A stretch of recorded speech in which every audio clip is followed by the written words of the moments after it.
Baik, yang mulai. Bismillahirrahmanirrahim. Assalamualaikum warahmatullahi wabarakatuh. Waalaikumsalam warahmatullahi wabarakatuh.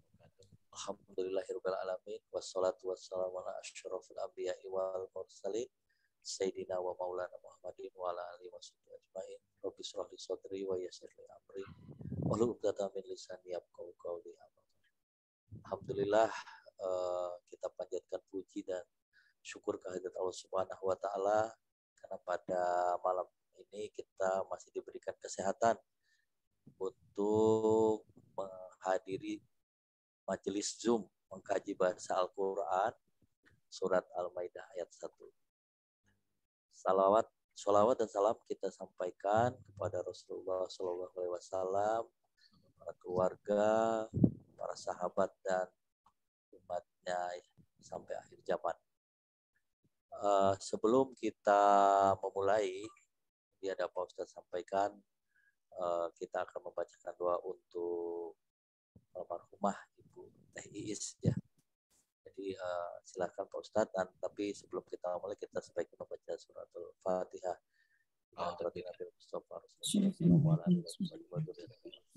Al-Fatihah. Bismillahirrahmanirrahim. Alhamdulillahirrahmanirrahim. Iyyaka na'budu wa iyyaka nasta'in.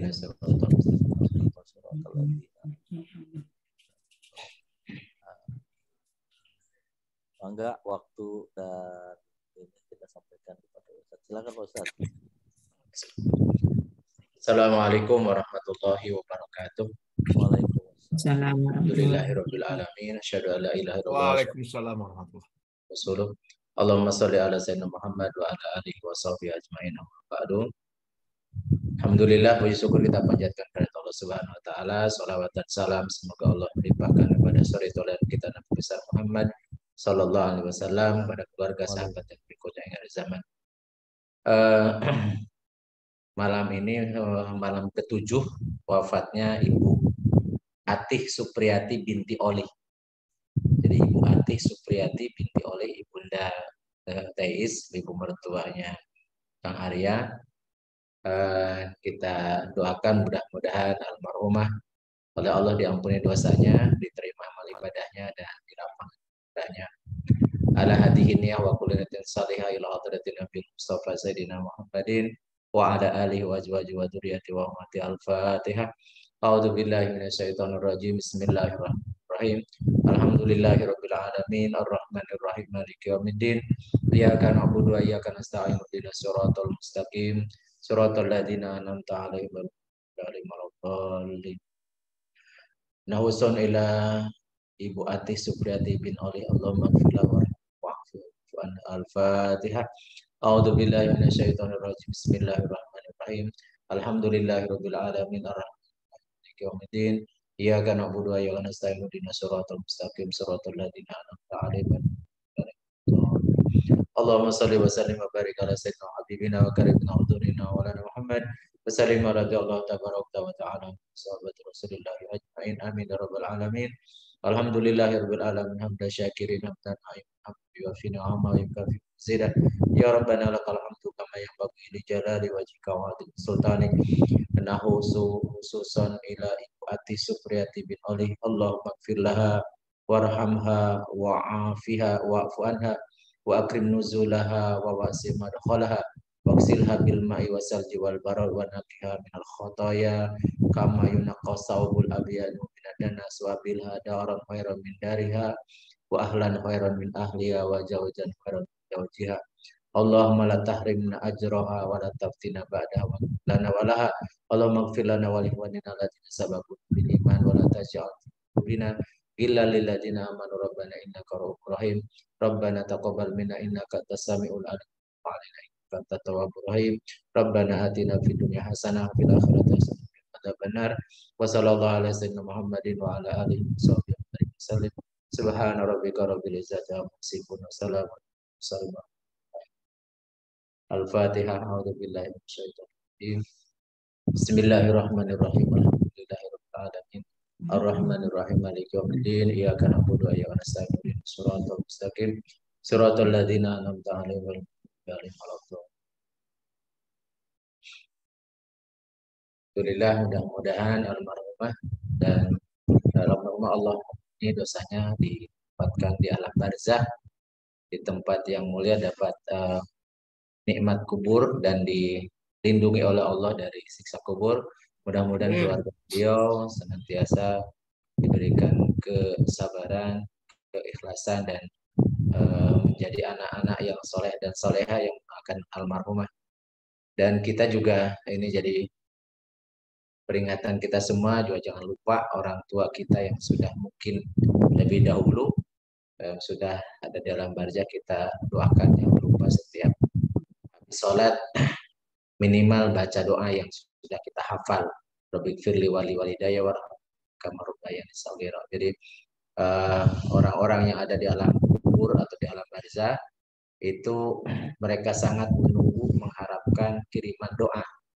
Karena kiriman doa itu bisa mengampuni Allah. Ketika Allah mengabulkan doa anak-anaknya, maka dosa yang terbawa mati oleh si mayit dan belum sempat ditobati atau tobatnya belum diterima oleh Allah, maka dengan doa anak yang soleh, insya Allah akan Allah ampuni dosa yang terbawa mati tersebut. Kalau toh pun misalnya dosanya sudah terampuni semua, maka doa itu menjadi kiriman pahala.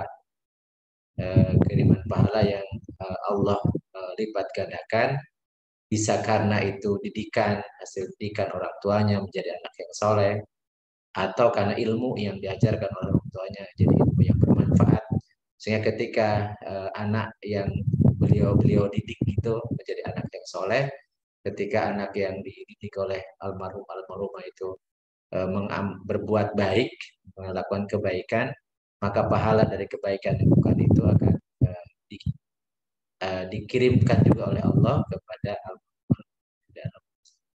Itulah makna sabda Rasulullah, idza mata ibnu Adam in qata'a amaluhu illa bisalasin shadaqatin jariyatin aw waladin sholihun yad'ulahu aw ilmin yuntafa'u. Jadi apabila anak Adam meninggal, maka putus semua amalnya kecuali 3. Sedekah jariyah, sedekah yang mengalir, di mana dari sedekahnya itu manfaatnya terus berbuah kebaikan. Bisa wakaf, bisa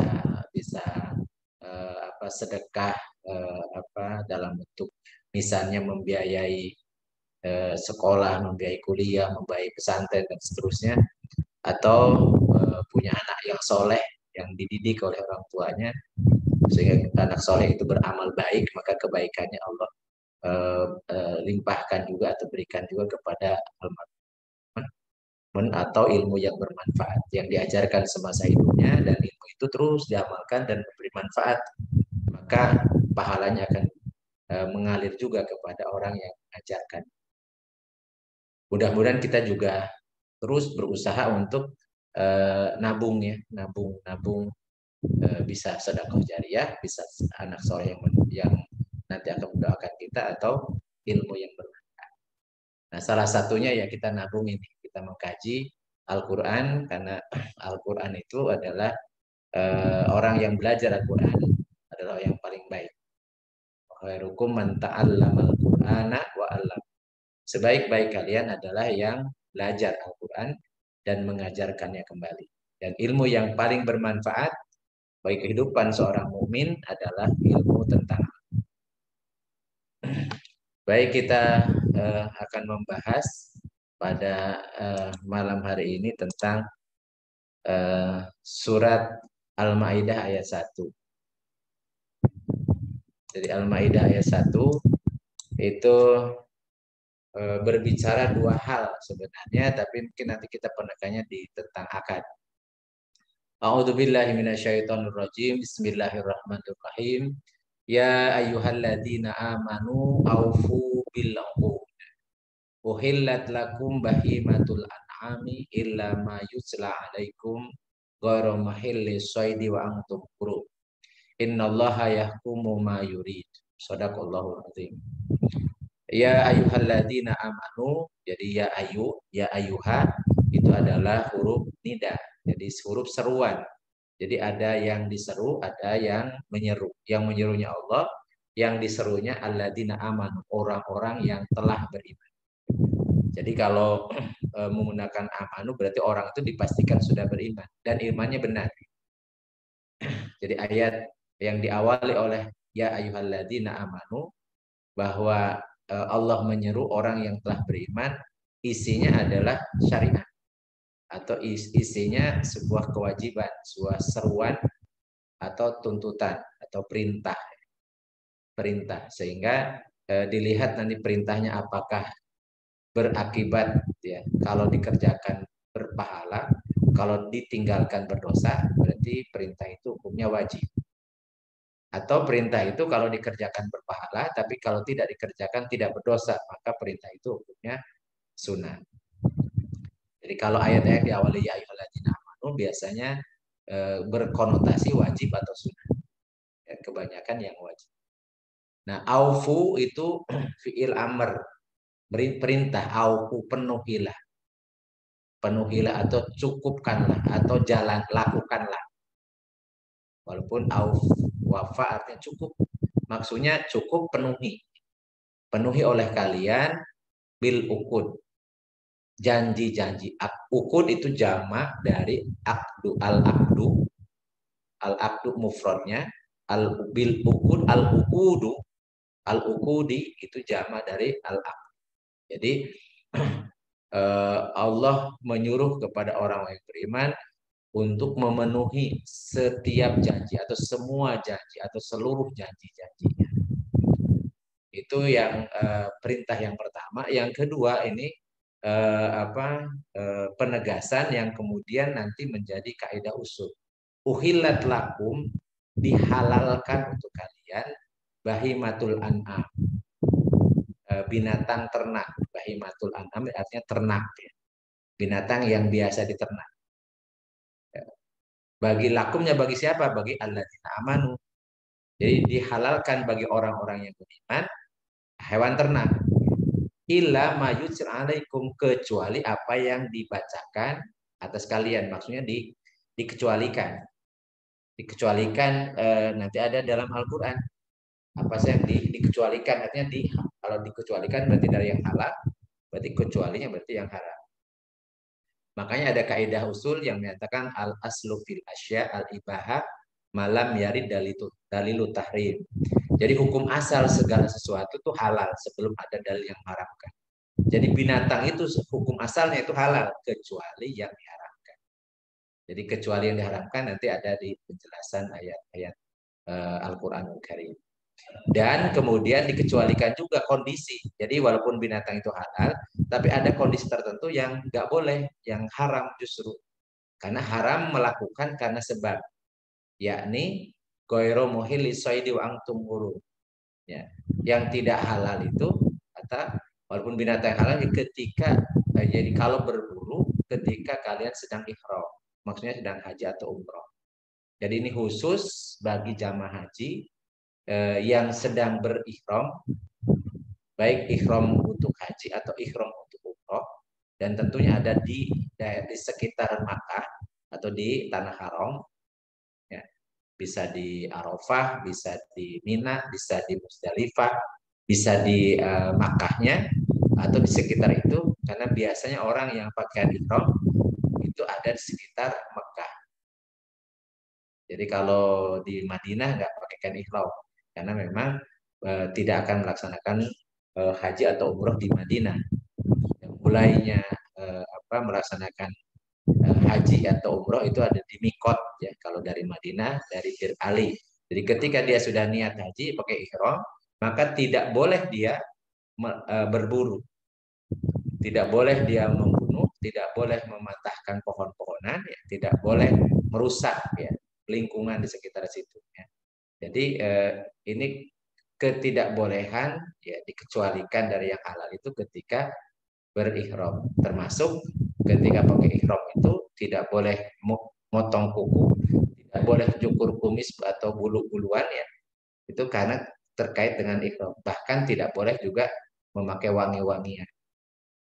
Jadi kalau kita cerita tentang ibadah kurban kemarin, itu di mana orang yang berniat kurban tidak boleh mencukur rambut, tidak boleh cukur kumis, tidak boleh cukur kuku. Maksudnya kalau orang yang berkurbannya itu ada di tanah haram dan kemudian dia pakai kain ihram, pakai sedang muhrim, ya, sedang kain ihram, maka tidak boleh dia memotong itu. Tapi kalau yang berkurbannya di luar atau tidak sedang umroh, tidak sedang haji, maka tidak mengapa ya, dia motong, karena tidak ada hubungan langsung antara ibadah kurban dengan orangnya, karena ibadah kurban itu terkait dengan hewannya, dengan binatang yang kurban.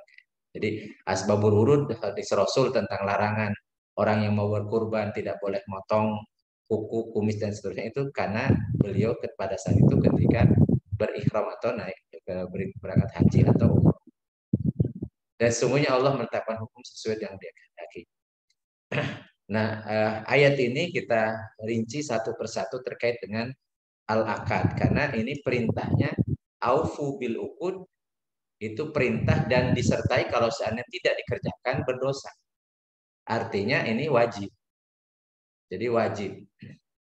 Jadi aufu, penuhilah, itu perintah, penuhilah janji-janji, artinya semua janji itu harus dipenuhi. Karena itu makanya muncul ada akibat dari akad itu ada hak dan kewajiban.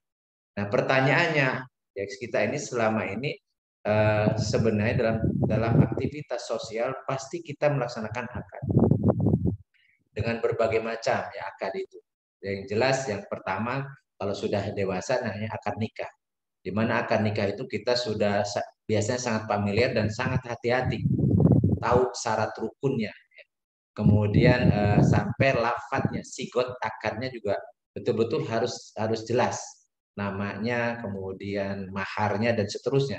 Dan itu harus clear sehingga didengar oleh dua orang saksi minimal, yang kemudian atas saksi itu menyatakan sah. Itu akad. Jadi di antara akad-akad yang kita lakukan yang paling detil, yang paling strict dan paling hati-hati adalah akad nikah. Kenapa? Karena akad nikah itu ibadah yang seumur hidup.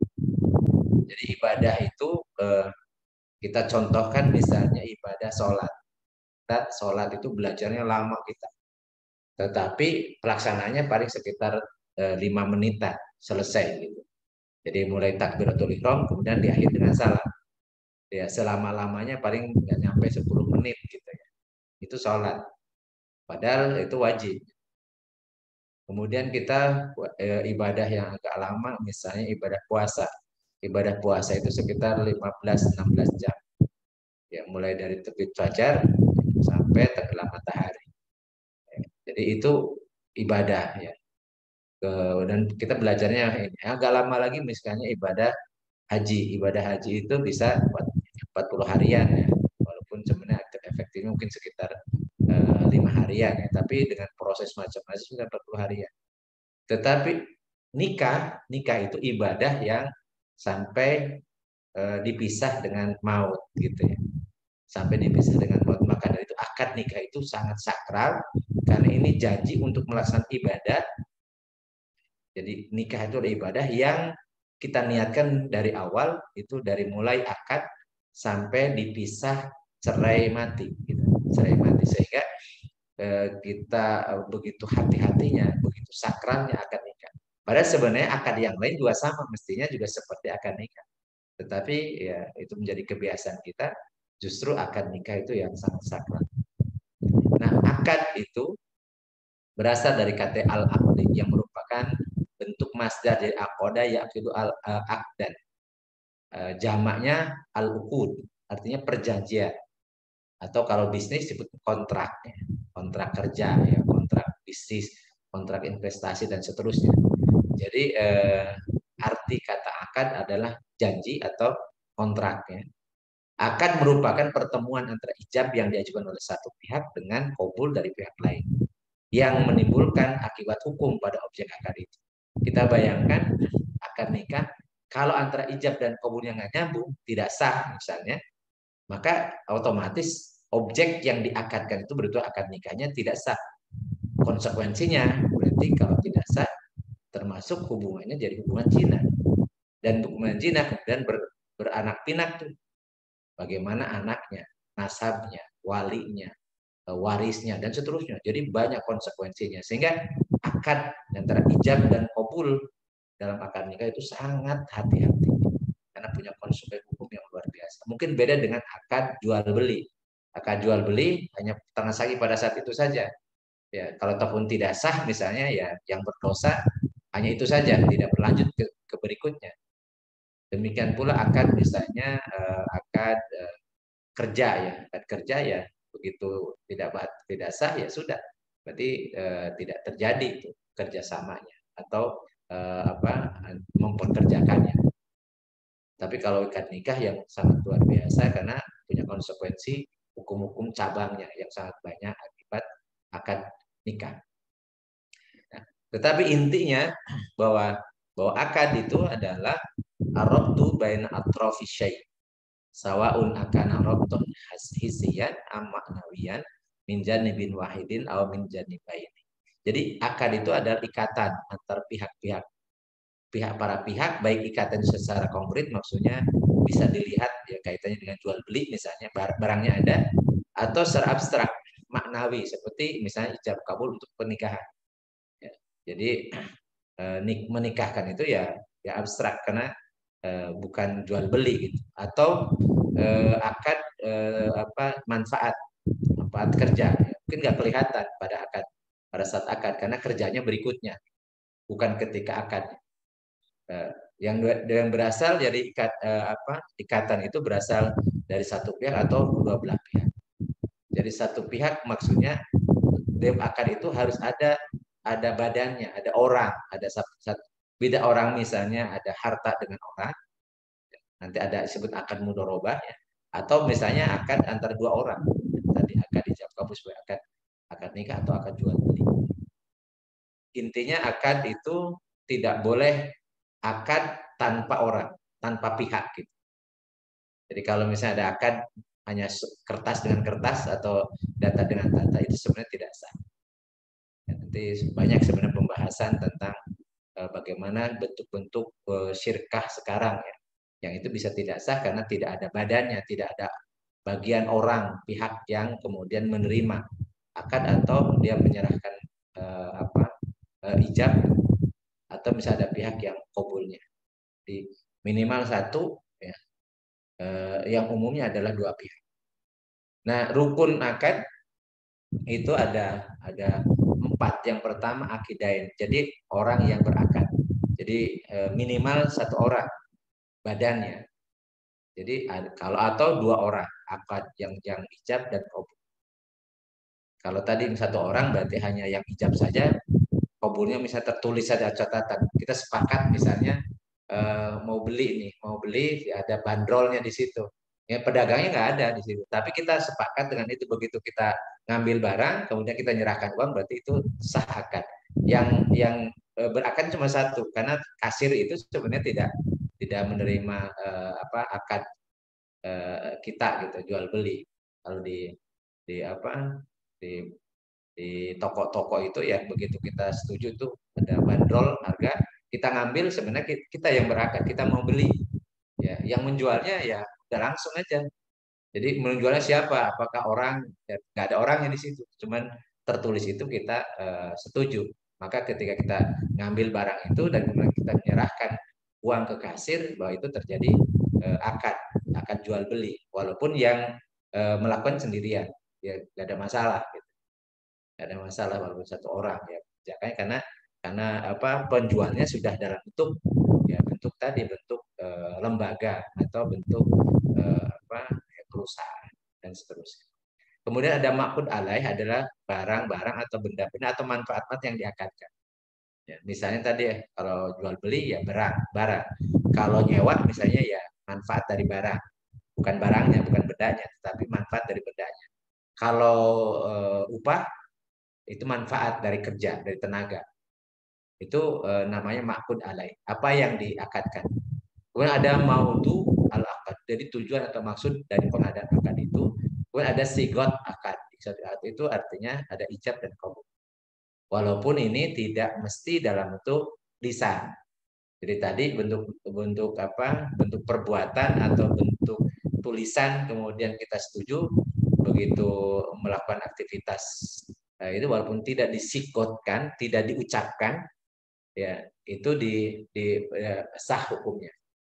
Jadi bisa perkataan atau juga tadi aktivitas yang menunjukkan itu akad. Diambil barang, kemudian menyerahkan uang, itu menunjukkan ada kesetujuan, ada ijab dan qabul. Dan semakin kesini semakin luar biasa, makanya bahkan ada online ya, ada online kita tidak ketemu antara penjual dan pembeli. Nah, sementara yang mengantarkan itu sendiri beda. Dia bekerja ya menjual atau memberikan manfaat. Jadi distribusinya yang mengantarkan. Tetapi yang terjadi akad jual belinya adalah antara si pembeli dengan si pemilik barang yang itu nggak tahu di mana orangnya. Dengan bentuk yang seperti ini semakin berkembang, maka dari itu harus kita pahami jangan sampai karena akadnya tidak jelas, kemudian spek barang juga nggak jelas, akhirnya kemudian terjadilah permasalahan sehingga akadnya itu tidak sah. Ya, akad tidak sah atau kalaupun sah tapi rusak, namanya fasad ya. Jadi melakukan dosa baik si penjual ataupun bisa si pembeli. Dan sekarang banyak orang yang kemudian COD, kemudian begitu dia terima barangnya, kemudian tidak diterima, ya ketempuhannya yang si pengirimnya ini yang kasihan. Jadi memang ini makin kesini makin berkembang, orang tidak menggunakan langsung akad antara dua orang penjual dan pembeli, tapi melalui aplikasi. Dan ini ada bahasan tersendiri ya. Belum pernah Ustadz Sidik menjelaskan sedikit ya. Tapi ini yang kontemporer ini banyak sekali bentuk-bentuknya. Jadi hati-hati juga jangan sampai kemudian kita menyelisih hukum syara sehingga akan terjadi berakibat dosa. Kemudian akad ijarah, nah ini saya ingin mencontohkan tentang akad tadi, aufu bil uqud, penuhilah akad-akad kalian. Di antara akad itu saya ingin menekankan ke ijarah. Ijarah itu artinya pengupahan. Jadi ada, kalau dalam ijarah ada ajir itu pekerja, ada mustajir itu majikan yang mempekerjakan, kemudian ada ujroh itu gaji atau upah. Nah, ijaroh atau ajru itu artinya bermakna iwad atau ganti. Ya. Sehingga seringkali ijaroh atau ujroh itu disebut dengan upah, sewa, jasa atau gaji atau imbalan. Sehingga secara istilahi para ulama mendefinisikan ijaroh itu adalah akun alal manfaah biwadin. Jadi artinya satu jenis akad untuk mengambil manfaat dengan jalan penggantian atau iwad. Jadi manfaatnya itu apa yang dilakukan oleh seseorang itu dari tenaganya, manfaat dari keahliannya, manfaat dari tenaganya, manfaat dari fisik orangnya, gitu. Dengan iwan penggantiannya berupa upah atau gaji atau imbalan. Jadi manfaat kadang-kala berupa barang, misalnya manfaat rumah yang ditempati, itu berarti manfaat artinya sewa jadinya. Sewa. Kemudian manfaat mobil ya dinyewa mobil, kemudian manfaat dari tenaga dan keahlian itu namanya gaji nanti. Jadi atau sistem penggajian atau pengupahan. Nah, sehingga ijaroh ya, ijaroh kepemilikan jasa dari seorang ajir atau muajir, orang yang dikontrak tenaganya, oleh si mustajir ya, yang mengontrak tenaga. Yang diakadnya diambil, yang disewanya namanya ma'jur. Jadi istilah-istilah ini jarang dikaji ya. Walaupun sebenarnya kita terikat ya. Kita bisa jadi mustajir, kita bisa jadi ajir, kita juga bisa mustajir tetapi tidak manfaat tubuh kita, tetapi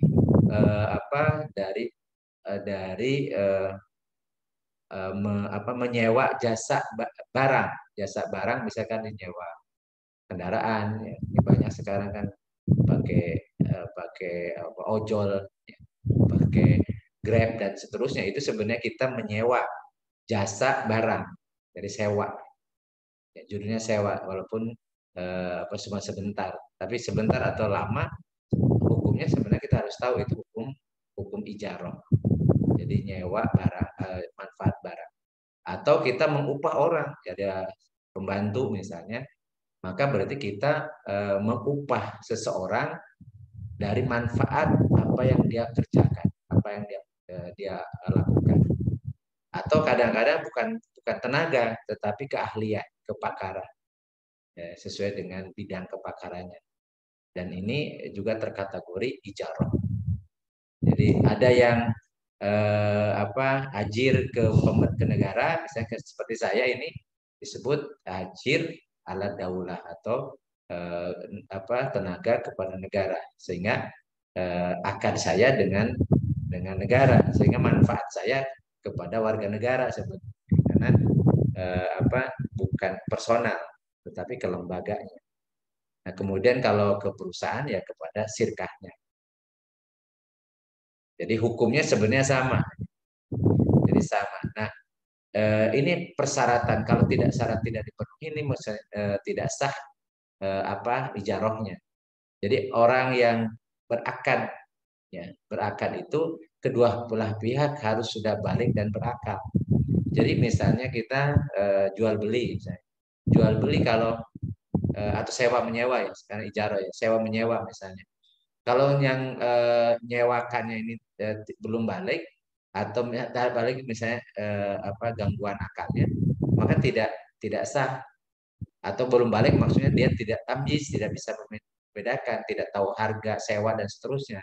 Jadi kedua belah pihak. Demikian pula yang menyewanya juga. Ya.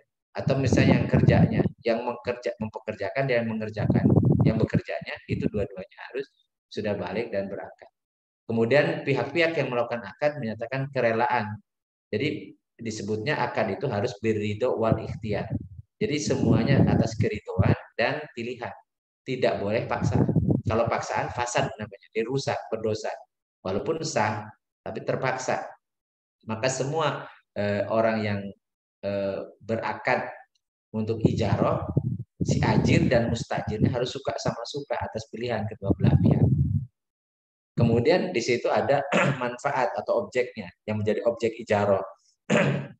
Jadi pekerjaannya, maka kedua pihak itu harus jelas pekerjaannya apa. Ya, kalau kita mempekerjakan seorang, tidak boleh kita mempekerjakan seseorang tapi nggak jelas. Pertama nggak jelas kerja apa, tidak jelas waktunya berapa lama, ya. Kemudian tidak jelas juga upahnya. Jadi jangan sampai akan majhul. Ya. Jadi jangan misalnya kita pekerjaan orang udah kerja dulu nanti upah belakangan, tidak tahu upahnya apa harian atau mingguan atau bulanan berapa upahnya. Ya. Kemudian pekerjaan yang pokoknya kerja aja, kerjaannya juga nggak jelas, kerja apa itu tidak diperbolehkan. Jadi harus jelas dulu. Ya. Jadi tidak boleh majhul, harus maklum. Jadi dijelaskan dulu. Jadi tidak boleh seseorang mempekerjakan seorang pekerja tanpa dijelaskan dulu jenis pekerjaannya, waktu pekerjaannya, termasuk upah dari kerjaan. Kemudian objek ijarah dapat diserahkan dipergunakan secara langsung atau tidak langsung. Artinya ada manfaat di situ, ada manfaat. Jadi kalau seandainya orang bekerja, ya, kerjaannya yang bermanfaat, jadi nggak boleh dia diupah ya, tapi tidak jelas kerjanya atau dia tidak kerja, nggak kerja, ya gaji buta gitu ya, luntang lantung, tapi dia digaji tiap bulan. Berarti dia sebenarnya syarat ijarahnya nggak berlaku tuh, karena harusnya kan ada manfaat. Bagaimana orang mengupah dia sementara dia tidak berbuat apapun, tidak memberikan manfaat apapun. Jadi ini juga sering kali dilanggar. Kemudian objek ijarah itu sesuatu yang halal. Dia tidak boleh yang mempekerjakan sesuatu yang halal, nggak boleh. Jadi misalnya suruh jadi pelayan yang di situ menyajikan khamar, kemudian atau campur baur pria wanita, kemudian yang ikhtilat, kemudian yang mabuk-mabuk atau dan seterusnya, atau misalnya mengubah orat dan seterusnya. Jadi ijarah itu harus yang dihalalkan, tidak boleh objeknya yang diharamkan. Nah, kemudian akibat dari akad itu ada namanya hak dan kewajiban. Jadi kalau ijarah, akad jual beli jasa ya antara satu pihak dan pihak lain memunculkan hak dan kewajiban masing-masing. Hak pekerja adalah mendapatkan ujroh atau upah dari pekerjaannya. Sementara kewajibannya adalah bekerja sesuai dengan kesepakatan. Jadi ada kewajiban. Yaitu konsekuensi dari akad. Kemudian kewajiban pemberi kerja atau mustajir memberikan upah kepada pekerja. Sedangkan haknya adalah memperoleh jasa kerja dari pekerja tersebut. Jadi ini tidak ada pengecualian. Sering kali saya sampaikan di teman-teman di pegawai negeri. Karena gajinya biasanya ujrohnya udah tanggal 1. Ini besok udah gajian. Padahal pekerjaannya untuk bulan September. Belum dikerjain apa-apa. Tapi gajinya udah dapat duluan gitu. Sedang kalau untuk tunjangan kinerja biasanya bulan sebelumnya. Jadi oke. Mungkin beda dengan swasta. Swasta kerja dulu baru digaji. Nah, kalau pegawai negeri biasanya gaji dulu baru bekerja. Seringkali orang lupa bahwa kewajiban dia adalah bekerja karena haknya sudah dipenuhi. Nah, ini seringkali banyak yang mangkir ya. Mangkir tidak kerja dan kemudian dia merasa ya tidak mengapa karena tidak ada sanksi, yang penting absen ya. Dan padahal kalau kewajiban tidak dilakukan maka berarti haknya juga tidak sah. Tidak sah. Jadi hak dia tidak berhak karena kewajibannya tidak ditunaikan. Kemudian kewajiban mustajir tadi, kalau kita mempekerjakan seorang, maka Rasulullah mengatakan uqtul ajiro ajrohu qabla ayajifa arokohu. Jadi berikanlah upah kepada pekerja sebelum keringannya kering. Maksudnya begitu selesai sudah dipenuhi, jadi belum tentu keringetan sebenarnya kalau kerjanya di bawah AC di dalam ruangan AC mungkin nggak keringetan. Tapi ini istilah saja. Jadi begitu selesai maka hendaklah upahnya dipenuhi. Ya. Jadi Rasulullah SAW juga bersabda, madlul ghani dulmun faida utbi ahadukum ala maliin falyataba.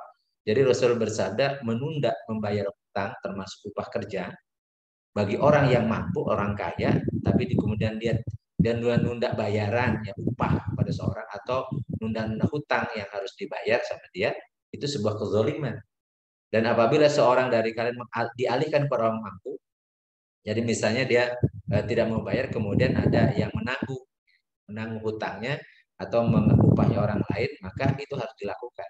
Jadi jangan sampai pekerja ini sudah bekerja tapi tidak dapat haknya, tidak dapat upah.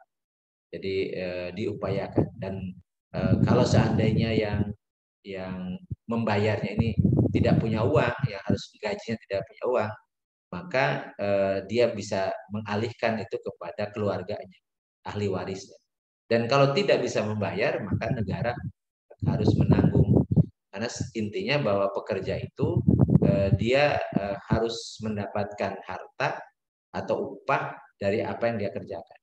Karena menjadi sebab kepemilikan salah satunya adalah bekerja. Kemudian kewajiban ajir dan kewajiban orang yang bekerja adalah memenuhi akadnya. Jadi memenuhi kewajiban itu akadnya itu adalah wajib. Rasulullah bersabda al-muslimun ala syurutihi illa syarton harrama halalan wa ahla haraman. Jadi setiap muslim itu harus terikat ya, terikat harus menyesuaikan diri apa yang menjadi kesepakatannya. Ya, yang dia sudah setujuinya. Jadi kecuali kesepakatan yang terkait dengan mengharamkan yang halal atau menghalalkan yang haram, ya nggak boleh. Tapi kalau umum, ya, pekerjaan itu harus dipenuhi dan dia sudah oke dari awal, maka kewajiban dia dan akan dimintai pertanggungjawaban kalau tidak dipenuhi. Jadi sehingga dalam surat Al-Mutaffifin, walaupun ini terkait dengan orang yang jual beli, yang pedagang yang suka licik gitu ya, ini sebenarnya bisa berlaku juga untuk yang pekerja dan yang mempekerjakannya. Jadi ayat surat Al-Mutaffifin 1-3 ini berlaku umum. Wailul lil mutaffifin. Jadi celakalah para mutaffifin. Siapa mutaffifin itu? Alladzina idza talu 'alan nasi yastawfun. Jadi mereka orang yang ketika membeli barang yang ditakar mereka minta dipenuhi. Ya. Jadi kalau haknya dia ingin dipenuhi. Ya, kalau dia beli ingin yang dia beli barangnya dipenuhi oleh pedagang. Tetapi wa idza kalu ahum aw wajalu wazanuhum yusirun. Tetapi kalau dia menakar atau menimbang untuk orang lain, dia kurangi, mereka menguranginya. Jadi kalau kewajibannya ya dia kurangi atau dia dipenuhi. Ini berlaku juga untuk bekerja. Jadi kalau dia upahnya pengen full, tapi manfaat yang dia berikan kepada si yang ngasih upah itu ya suka-suka dia atau ya leha-leha atau tidak sesuai dengan target. Ini juga bisa dikategorikan sebagai al-mutaffifin, ya orang yang berlaku curang. Mudah-mudahan kita tidak melakukan itu. Nah, ayat 1 surat Ali Imran itu surat Al-Maidah ini diakhiri dengan tentang halalnya binatang. Jadi uhillat lakum bahimatul an'am illa ma yujra alaikum ghairu muhillis shaidi wa antum innallaha yaqumu ma yurid. Jadi hewan ternak itu dihalalkan bagi kecuali yang akan disebutkan kepada dengan tidak menghalalkan berburu ketika kamu sedang berihram. Jadi haram berburu ketika ihram haji atau umrah. Sehingga Allah menetapkan hukum sesuai dengan yang dikehendaki. Nah, apa yang dibacakan yang berikutnya yang tidak halal atau haram itu dalam surat Al-Baqarah 173 salah satunya. Jadi sesungguhnya Allah hanya mengharamkan bagi bangkai, darah, daging babi dan binatang yang ketika disembelih disebut nama selain Allah. Tetapi barang siapa dalam keadaan terpaksa memakannya, sedang dia tidak mengikannya dan tidak pula melampaui batas, maka tidak ada dosa baginya. Sesungguhnya Allah Maha Pengampun lagi Maha Penyayang. Nah, dalam hadis-hadis Rasul dijelaskan juga beberapa binatang yang haram untuk dimakan, seperti anjing atau binatang buas yang bercakar atau bertaring, itu karena dia buas ya, karnivora. Kemudian ada binatang yang hidup di dua alam, fase hidupnya ya, ada di air dan juga di darat. Kemudian binatang yang bangkai. Jadi bangkai ini bukan disembelih artinya. Jadi bangkai itu baru mulai segar tapi bisa matinya kepukul atau terjatuh atau misalnya ke gilas mobil dan seterusnya ya kemudian mati ya. Jadi itu haram. Kecuali kalau sempat disembelih, jadi masih hidup, sempat disembelih mengucurkan darah, kemudian mati baru dianggap itu halal. Ya.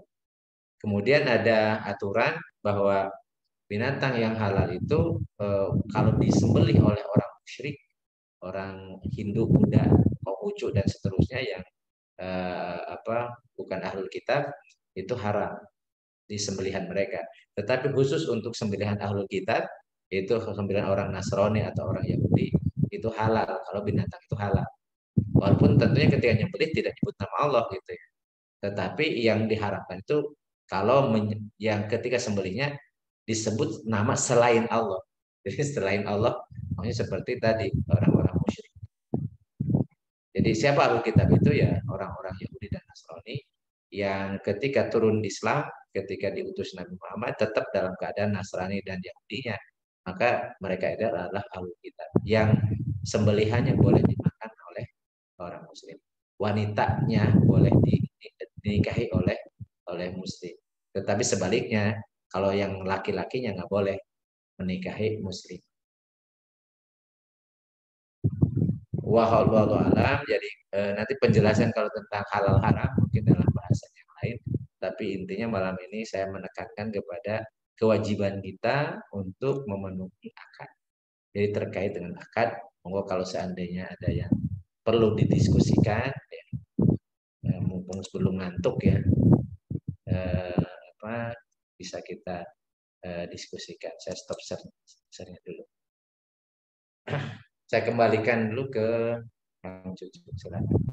Ya, terima kasih Pak Ustadz sudah menyampaikan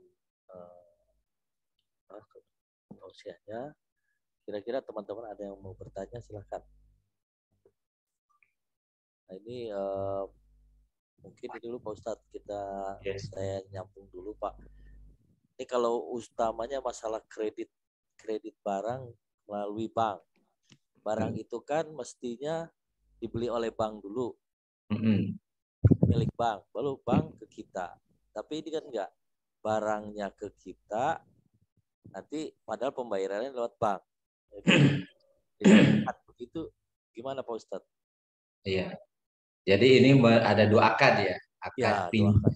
akad pinjam dan antara si kreditur ke bank gitu ya, sama akad jual beli. Ya.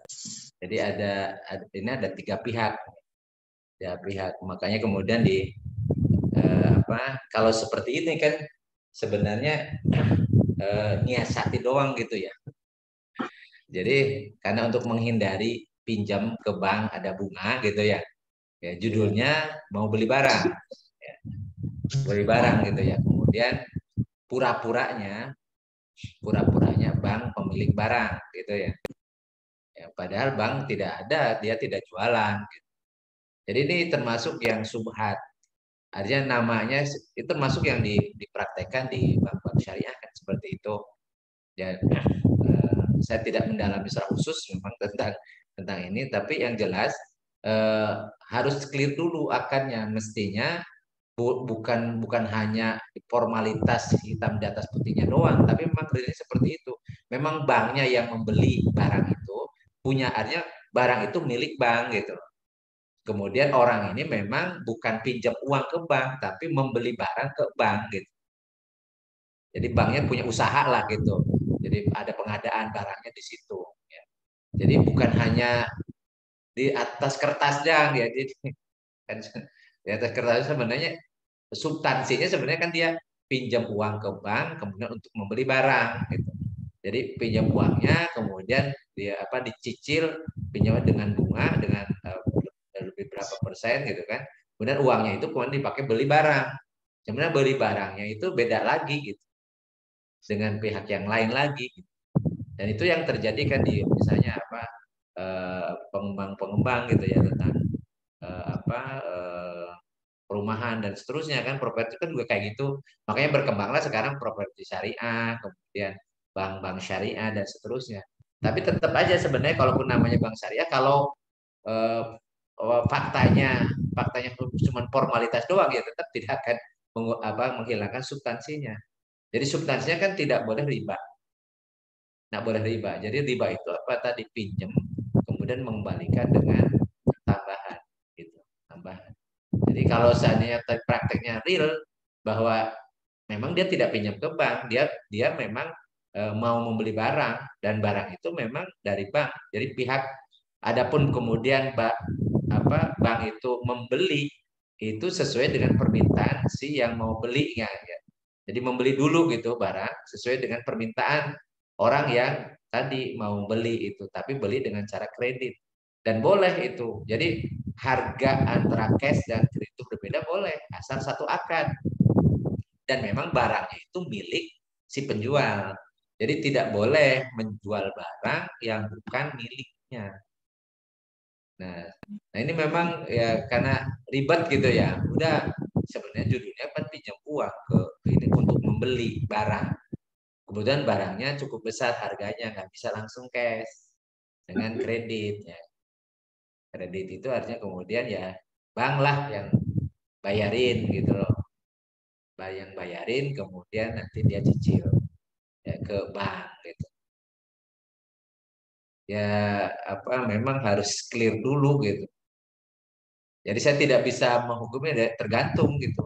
Apakah bank itu hanya di catatan doang, intinya sih dia pinjam uang, kemudian membeli barangnya juga ke pihak lain gitu, nggak ada hubungan dengan bank itu, atau memang betul-betul bahwa bank memang juga dia membelikan dulu barangnya itu, kemudian orang ini membeli dengan cara kredit ke bank. Gitu. Kalau itu sebenarnya boleh aja masalah.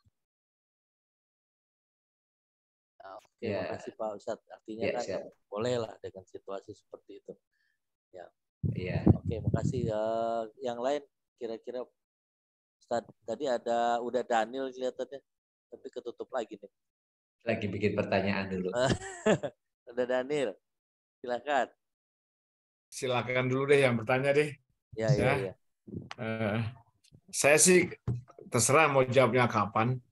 Mungkin agak nyeleneh ya. Tadi saya lihat kan itu kan yang sifatnya kan pernikahan pertama ya. Mohon maaf ya Pak ya. Ustadz, kalau pernikahan kedua sama juga syaratnya atau ada lagi? Ada yang berlainan itu? Sama dong. Sama ya. Awal mau nikah pertama, nikah kedua, nikah ketiga, nikah keempat sama. Saya nanya aja ya.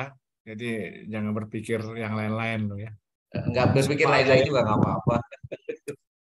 Jadi gini, Oke. akan nikah itu, jadi makanya dalam dalam fikih Islam tidak ada istilah nikah syiri gitu ya. Mhm. Nikah siri itu kan Hmm. supaya tidak tercatat saja, tidak tercatat di KUA.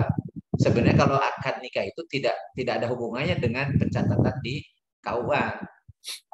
Jadi kalau secara syar'i ya, secara syar'i kan penting di situ ada pengantinnya, ada laki-laki, ada pengantin perempuan, kemudian ada walinya, kemudian ada saksi, dua orang saksi.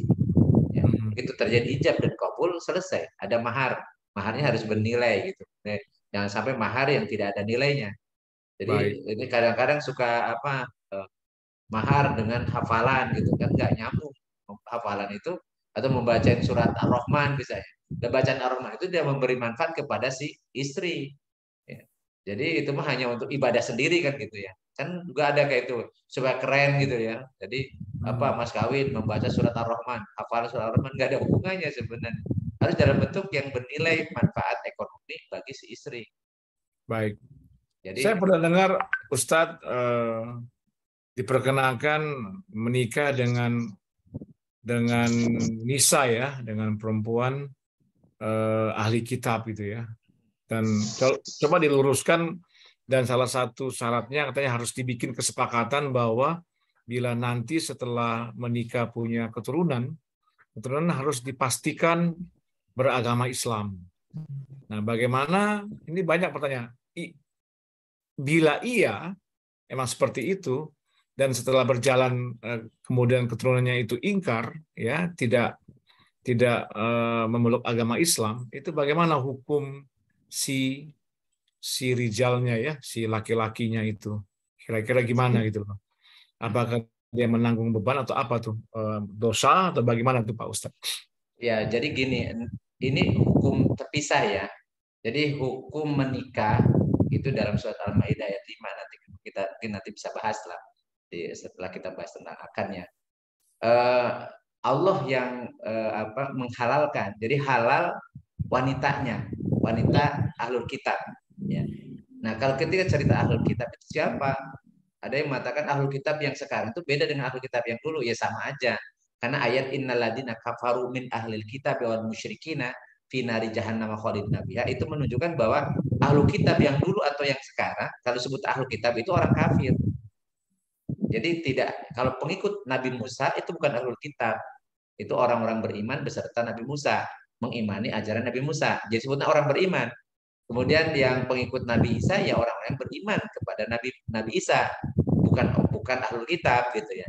Ahlul kitab itu adalah orang-orang yang tetap bertahan dengan keyakinannya, yaitu Yahudi dan Nasrani yang mengatakan Uzair anak Allah, kemudian orang Nasrani mengatakan Isa putra Allah gitu ya. Ketika turun Nabi Muhammad untuk agama tauhid, mereka tetap dengan keyakinan mereka, maka disebut dengan ahlul kitab. Jadi tetap ahlul kitab itu orang kafir gitu ya. Nah, boleh wanitanya dinikahi, boleh dinikahi. Itu tapi tentunya yang baik, bukan pezina, bukan pelacur, bukan. Tapi ini wanita ahlul kitab yang baik. Tetapi kalau orang musyrikah, wanitanya ini yang bukan Nasrani dan Yahudi, itu haram, nggak boleh. Wanitanya nggak boleh dinikahi.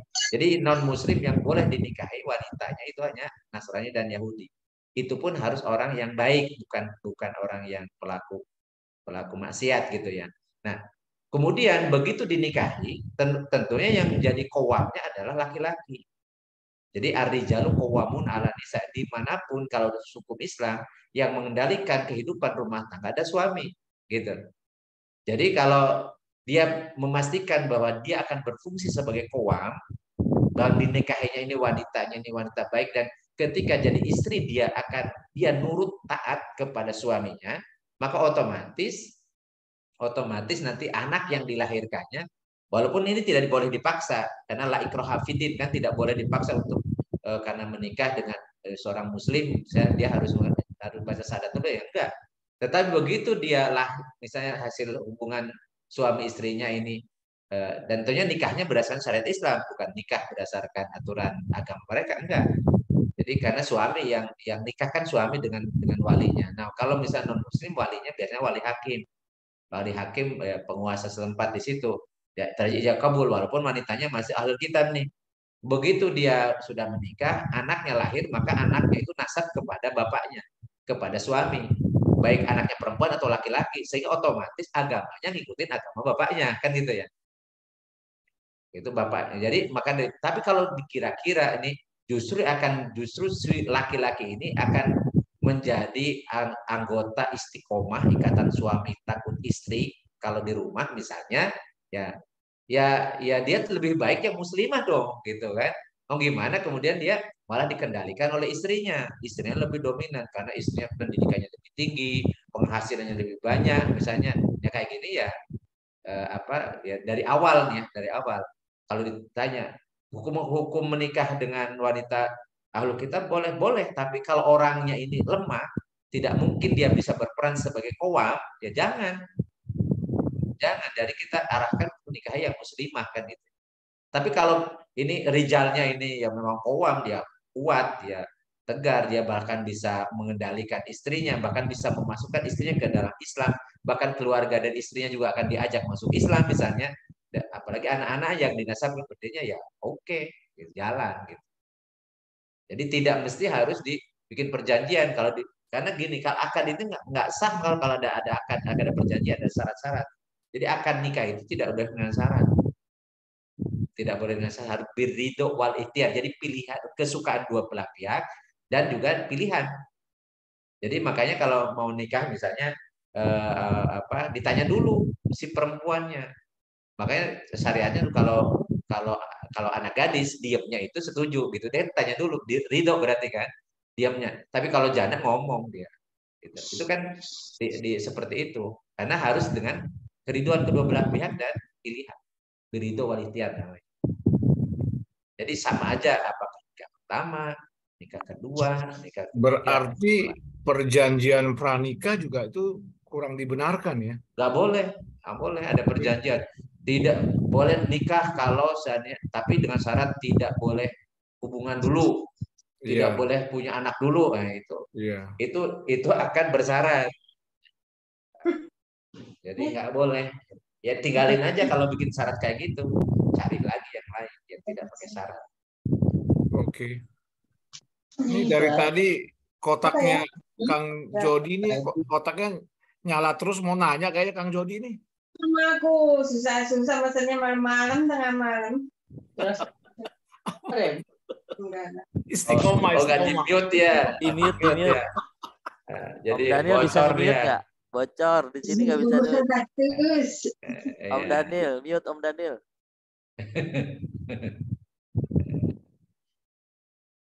Oh, udah mute dah. Jadi bocor, untung tidak ada pembicaraan rahasia ya. Kalau ada pembicaraan rahasia bocor kepada semua anggota. Ada 20 lagi kan. Ini nyambung lagi nih jadi pembicaraan udah Daniel nih. Boleh Ustaz? Silakan. Ya selama yang lain belum ada yang nyambung jadinya. Yang pertama ini ceritanya ada ya masalahnya anak lahir karena MBA, married by accident. Nah itu perempuan. Nah, pada saat akad nikah katanya bapaknya nggak bisa itu jadi wali, dia harus pakai wali hakim. Betul Kak Ustaz? Iya gini. Jadi wali itu dikaitkan dengan apa orang yang ada setelah akad nikah. Jadi gini, kalau walaupun misalnya pasti orangnya itu misalnya bapaknya itu ya, tapi kalau tidak ada akad nikah maka tidak dianggap. Makanya tadi saya katakan akad itu menentukan. Di situ ada hak dan kewajiban. Ada hukum berikutnya gitu. Bagaimana terjadi hukum misalnya perwalian kalau itu tidak di luar akad? Di luar akad. Jadi hasil perzinahan misalnya kan. Hasil perzinahan. Makanya anak-anak yang lahir di luar nikah, maka semuanya dia kan nasabnya kan ke ibunya. Padahal ibu itu nggak bisa jadi wali, gitu. Wali itu kan dari bapak, pihak bapak. Maka itu diwakilkanlah ke negara, namanya wali hakim. Dan itu tidak boleh ada memang nggak enak. Justru kalau kita sayang sama anak yang seperti ini, justru kita harus tegas dari awal, ini walinya wali hakim gitu. Jadi karena malu, harusnya malunya malu kepada Allah kan, jangan malu kepada manusia. Dan juga kita sayang, justru sayang itu tadi mencegah agar anak yang lahir di luar nikah ini dia tidak menjalankan kemaksiatan berikutnya akibat kesalahan orang tuanya dulu. Kalau dia sayang gitu. Jadi sayang kepada anak itu harus sayang berdasarkan hukum syariat Islam. Oke, mereka dulu karena ya namanya juga zaman dulu misalnya dia udah terlanjur berbuat dosa, berbuat zina, zina itu dosa besar. Dosa besar kan?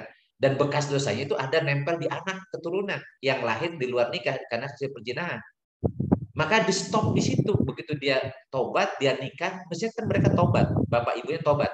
Dan berikutnya jangan menularkan kemaksiatan kepada anaknya. Kalau mereka sayang sama keturunannya, maka itu dialihkanlah kepada hakim. Jadi sebutnya wali hakim. Jadi jangan justru memaksakan diri, bukan walinya karena di luar nikah, ya hamil di luar nikah, kemudian dia akibatnya akad anaknya itu tidak sah.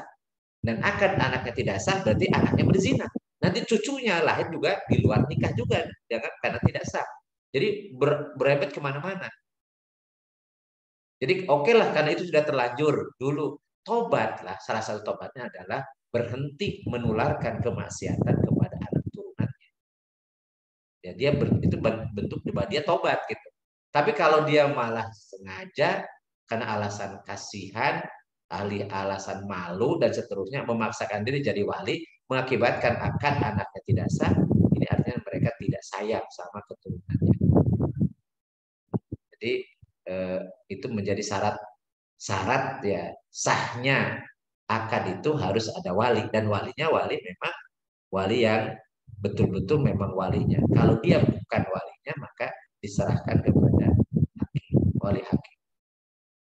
Jadi kalau di daerah saya di kampung saya itu karena banyaknya kasus merit ya hamil sebelum nikah itu sehingga ada KUA itu dari awal bisa minta kepada walinya untuk mewakilkan. Jadi ada akad dari wali ini kemudian suruh mewakilkan kepada wali hakim ke hakim gitu. Saya tanya karena itu kejadian waktu kakak saya menikahkan ponakan saya. Ponakan saya ini cuma satu-satunya perempuan gitu ya. Ya, kakak saya punya anak cuma satu. Terus itu KUA-nya minta, Bapak akan dulu ke saya mewakilkan nikahnya. Saya tegur, Pak penghulu mohon maaf, kakak saya mau jadi wali gitu. Enggak kebiasaan di situ. Saya bilang jangan kebiasaan. Kenapa? Setelah akan nikah sudah saya tanya kenapa kok itu karena banyak yang tadi hamil duluan gitu. Saya bilang kakak saya ini benar benar ini anak asli anak dia jadi dia harus yang menikahkan ya kalau misalnya anak kakak saya nggak bisa saya bilang ya pamannya adiknya ya saya yang menikahkan dia bukan hakim gitu hakim itu kan kalau tidak ada wali secara biologisnya gitu. Jadi karena tadi atau begitu orang bebasnya sehingga dianggap zina itu biasa aja dan dosanya berhenti ya kalau dia udah berdosa selesai gitu. Padahal itu akan beranak pinak tuh kalau tidak ditobati. Salah satu tobatnya adalah berhenti menghentikan itu. Walau alam. Jadi sering ditanya begitu nanti walinya, begitu ahli warisnya dan seterusnya ini kasihan gitu. Kasihan. Makanya kalau sudah ngebet pengen nikah ya nikah, jangan dilambat-lambat. Jadi makanya anak saya kemarin minta nikah ya udah nikah dan semakin cepat makin baik.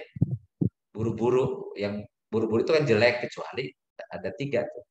Buru-buru menikahkan anak yang sudah siap untuk nikah untuk mencegah kemaksiatan ya, cegah supaya tidak pacaran kan gitu ya. Yang kedua mau buru-buru menguburkan jenazah, yang ketiga ya buru-buru bayar utang gitu. Jadi buru-buru itu jelek kecuali tiga hal itu.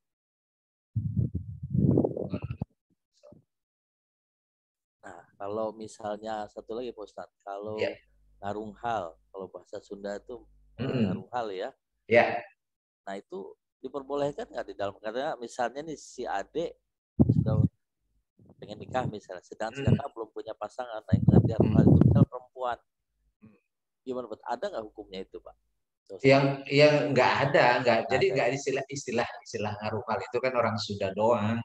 Ya. Orang Sunda ngarunghal, jadi ada pangrunghal gitu, coba kakaknya karena yang kelewat itu nggak ada. Kenapa? Karena jodoh itu kan beda-beda masing-masing. Kemudian apalagi kalau misal perempuan, kan perempuan itu dipilih, bukan memilih. Bahkan kalau misalnya tadi yang paling repot kan ngarunghal perempuan tuh ya. Adanya laki-laki, ngarunghal kakaknya perempuan. Padahal perempuan itu kan tidak bisa memilih, pilih kan gitu ya. Ini jadi masalah. Nah, kalau laki dengan laki-laki kayak anak saya kan, kakaknya dirunghal sama adiknya nggak ada masalah.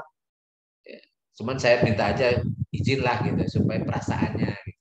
Begitu anaknya nggak ada masalah ya sudah. Jadi tidak ada larangan untuk misalnya bahwa adik dilarang menikah duluan sebelum kakaknya, nggak ada. Justru itu kebiasaan di adat-adat tertentu saja yang juga harus ada, kalau ataupun diizinkan harus ada pangrunghal dan seterusnya. Itu tidak diatur dalam syarat dan tidak mesti harus izin ya. Jadi kakaknya harus izin dulu, enggak. Sama dengan misalnya poligami pun ya tidak mesti izin sama istri tua, karena kalau minta izin pasti nggak diizinkan. Jadi kalau mau nikah aja sah gitu, karena tidak disyaratkan harus ada izin dari istri pertama gitu. Apalagi tadi izin dari kakaknya gitu ya. Ya enggak, jadi tapi dia harus izin dari walinya, jelas. Kalau perempuan ya harus ada keridhaan walinya, karena walinya yang harus menikahkan kan. Iya, makasih Pak Ustadz. Mangga.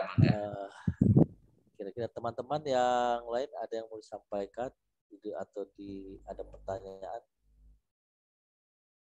Saya lihat nggak ada yang angkat tangan. Langsung aja silakan. Ada Mbak Ira tuh. Ada Mbak Dila biasanya. Mbak Dila Azani. Lagi pada ini mungkin hanya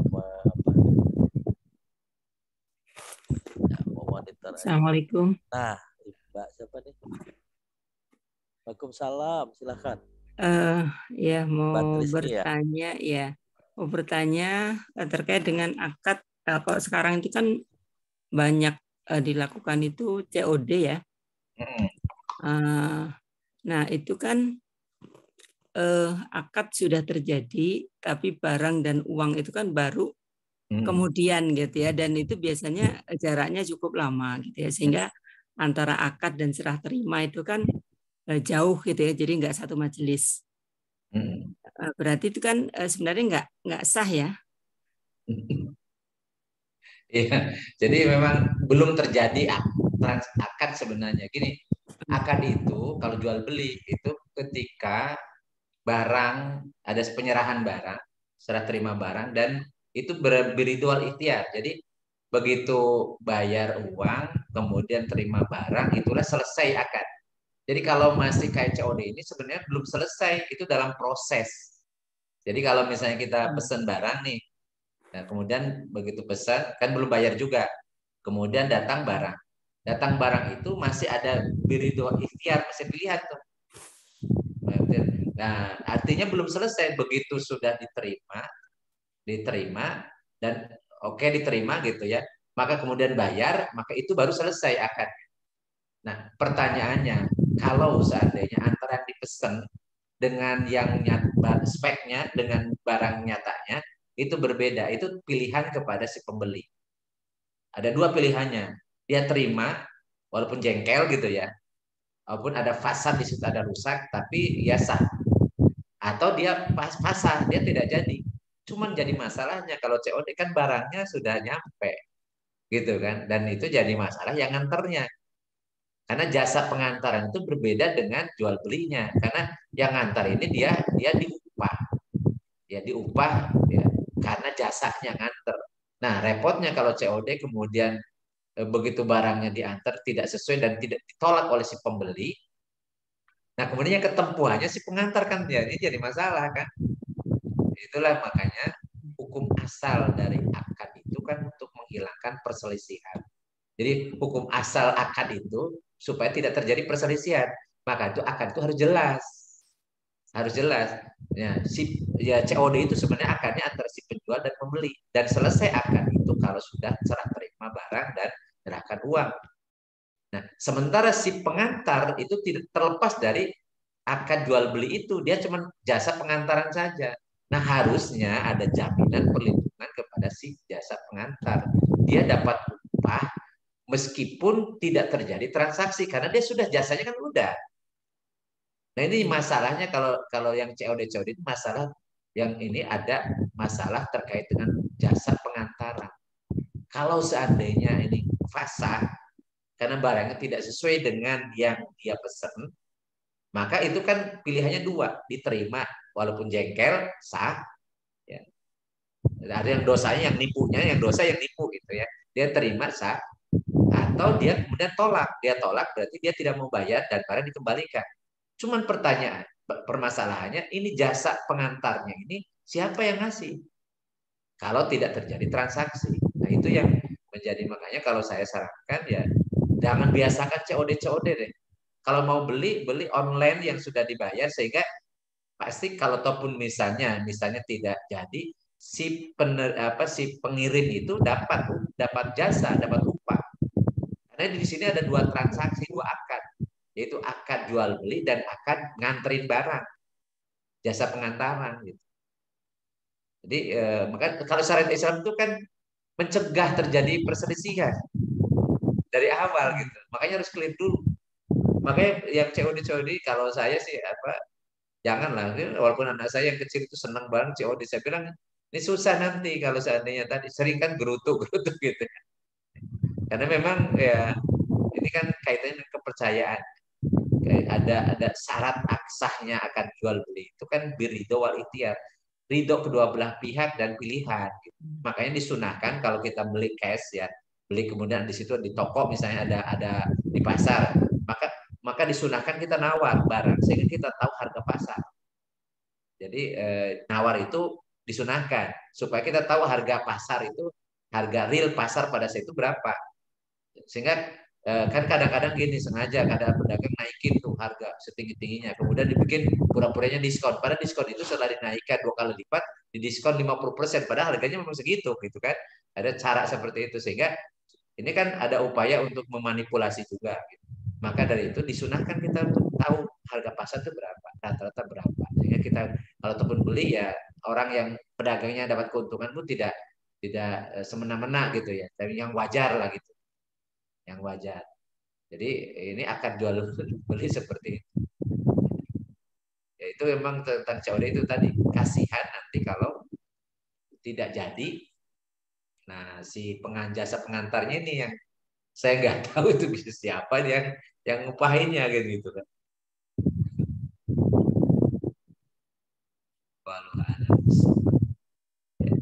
Apalagi kalau yang itu GoFood tuh ya, GoFood. Kan yang bayarnya kan itu sebenarnya si jasa itu kan si Grab atau Gojek itu kan dia sebagai nalangin dulu kan. Nalangin dulu. Nah, begitu nggak jadi, waduh, zolimnya 2 kali lipat tuh.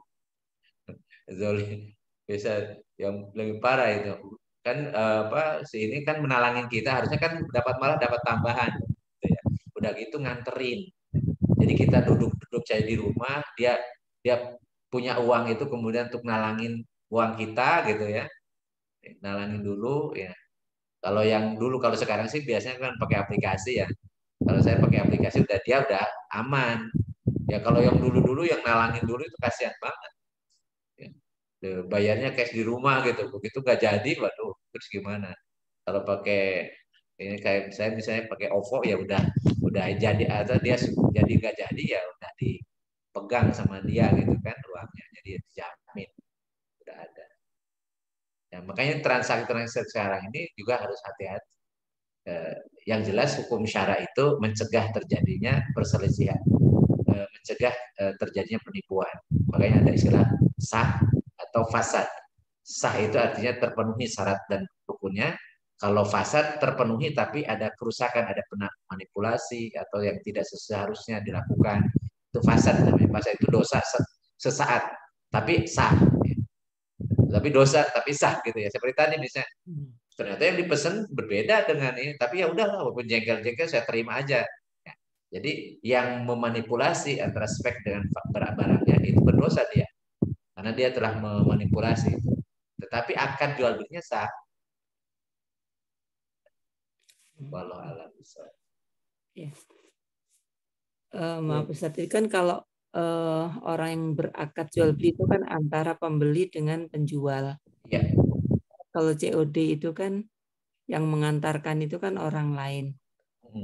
Sementara tidak ada apa ya, pasti tidak ada akad wakalah gitu ya untuk mewakili pemilik barang dengan pembeli. Nah, kalau seperti itu sebenarnya bagaimana Ustaz? Nah itu makanya di yang ini subhatnya sebenarnya si jasa pengantaran itu akad dengan siapa, ya kan? Jadi akad dengan siapa? Jadi makanya ini kan kalau bentuknya bukan COD ya, itu kan udah langsung karena dia begitu di harga itu kan sudah ada juga jasa pengantaran kan. Kalau misalnya GoFood ya, misalnya saya bayar dengan OVO ya, itu kan di GoFood ada pengantaran berapa, bahkan karena dapat diskon. Kenapa dapat diskon? Karena dari atau Grab-nya atau dari Gojek-nya gitu kan, yang memang dia udah dapat jasa gitu. Jadi akad dia dengan apa namanya yang itu kayak Grab atau Gojek-nya gitu ya, itu akadnya dengan itu dia kan gitu kan. Wakalah bukan wakalah, sebenarnya dia memang memang menyediakan jasa pengantaran. Terlepas dari akad jual belinya gitu. Sebenarnya kayak GoFood itu kita kan jual belinya kita pembeli, kemudian yang penyedia barang itu atau makanan itu yang sebagai penjualnya. Cuma kemudian ini ada jual jasa pengantaran. Makanya dirinci di situ harganya, kemudian jasanya, dan kemudian bahkan sampai pajaknya kan di situ. Makanya real seperti itu, begitu kita oke, nggak ada masalah. Ada masalah ini karena sudah jelas. Nah, yang kalau tadi misalnya yang ngantar ini sebenarnya yang jaminnya siapa? Dia kalau misalnya tenaga sudah keluar, bahkan bensin dan seterusnya gitu kan, tenaga, ya, waktu macam-macam. Ya, terus begitu tidak ada yang ngasih jasanya itu, upah jasa pengantaran itu, nah di situ yang jadi masalah. Jadi agak berat di situ. Saya nggak tahu nih yang paham tentang itulah. Jadi saya tidak paham detail tentang bentuk COD itu. Yang jelas saya biasanya larang anak-anak itu, walaupun dia si kecil ini sering melakukan itu. Jadi tahu-tahu yang ngirim barangnya dia lagi nggak ada. Terus kasihan kan gitu. Ini bayarnya gimana kan gitu. Karena bayar melalui yang pengantarnya itu. Ya, makasih. Oke, ya makasih Mbak Isni. Kemudian ini dari Mbak Gina. Mbak Gina kelihatannya ada mau ditanyakan. Silakan Mbak Gina. Iya, assalamualaikum Ustaz. Waalaikumsalam. Tadi saya agak terlambat masuk. Saya mau tanya gini Ustaz, tadi kan saya dengar terakhir tentang itu tadi MBA tadi, Merit by Accident. Seandainya kita dapat undangan dari sebuah keluarga, kita tahu nih ini kayaknya anaknya MBA deh gitu. Itu sebaiknya kita hadir apa enggak Ustaz? Kalaupun hadir, itu hukumnya kita gimana Ustaz? Makasih Ustaz. Ya. Jadi sudah hamil dinikahkan gitu loh. Sudah hamil dinikahkan itu banyak sekarang itu kayak gitu ya. Jadi sudah hamil dinikahkan. Alasannya untuk menutup malu. Jadi secara fikih ya memang ini berbeda pendapat. Karena sebenarnya kalau orang sebelum menikah kan hukum asalnya nggak mungkin hamil kan gitu ya. Jadi secara fikih. Tapi ini faktanya udah hamil gitu. Nah, makanya secara fikih juga apakah ini hukumnya mengikuti mengikuti misalnya tentang idah, ya, tentang idah karena dia hamil itu kan berarti sudah punya suami sebelumnya, itu hukum asalnya ya. Nah maka ada yang menyamakan dia posisinya sebagai orang yang tadinya punya suami, sehingga ada idah harus lahir dulu, kemudian nanti ada nifas, ada nifas, kemudian ada idah, ada idah, nah ini baru nikah. Jadi dia posisinya sebagai nikahin janda kayak gitu ya. Itu satu pendapat karena realnya dia hamil gitu. Hamil itu kan mestinya punya suami kan gitu ya. Ada yang karena ya tidak, pokoknya intinya dia statusnya masih gadis walaupun hamil, masih gadis sehingga boleh dinikahkan walaupun hamil gitu.